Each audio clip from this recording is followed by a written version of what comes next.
আসসালামু আলাইকুম গাইস, আশা করি সবাই ভালো আছেন, ভালো থাকেন সেই কামনা করি। আমিও ভালো আছি। আমার 1 মিনিটের একটা সময় দেন, আপনারা একটু শুনে যান আমার কথাটা।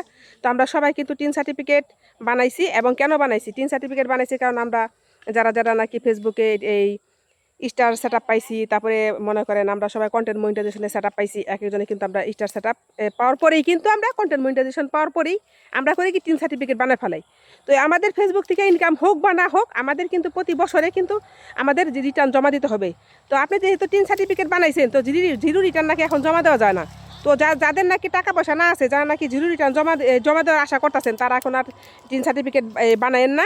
কারণ টিন সার্টিফিকেট বানাইলে কিন্তু আপনাকে কিন্তু প্রতি বছর কিন্তু আয়করটা জমা দিতে হবে। আর আয়কর জমা না দিলে নাকি 5 বছরের জন্য জেল হবে। তো অতএব যারা যারা আগে বানাইছেন তারা বানাইছেনই, যারা শুধুমাত্র কন্টেন্ট মনিটাইজেশনের জন্য যদি টিন সার্টিফিকেট বানান, ব্যাংকে যদি আপনার কোনো টাকা পয়সা না থাকে, ইনভেস্ট না থাকে, সম্পত্তি না থাকে, কিংবা কোনো বিজনেস না থাকে, তাও কিন্তু আপনাকে জিরো রিটার্ন যেটাকে বলে জিরো রিটার্ন এখন নাকি জমা দেওয়া যায় না। তো জিরো রিটার্ন যদি জমা না দেওয়া যায়, তাহলে কিন্তু বুঝা শুনে টিন সার্টিফিকেটটা বানাইন। টিন সার্টিফিকেট বানাইলে কিন্তু আয়কর বানাইতে হবে, আয়কর রিটার্ন জমা দিতে হবে।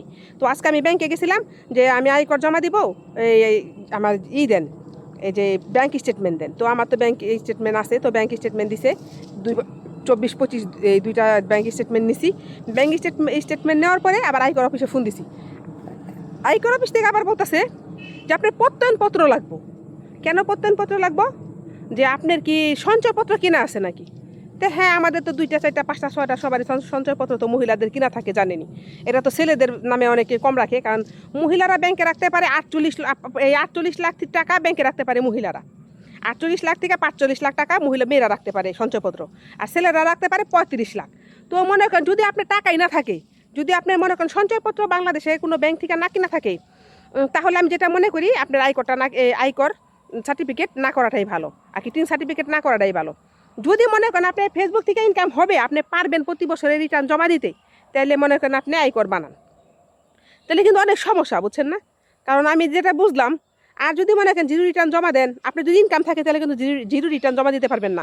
যার ইনকাম আছে সে জিরো রিটার্ন জমা দিলেই তার নাকি জেল হবে। তো আমি কিন্তু আগে এগুলো জানতাম না।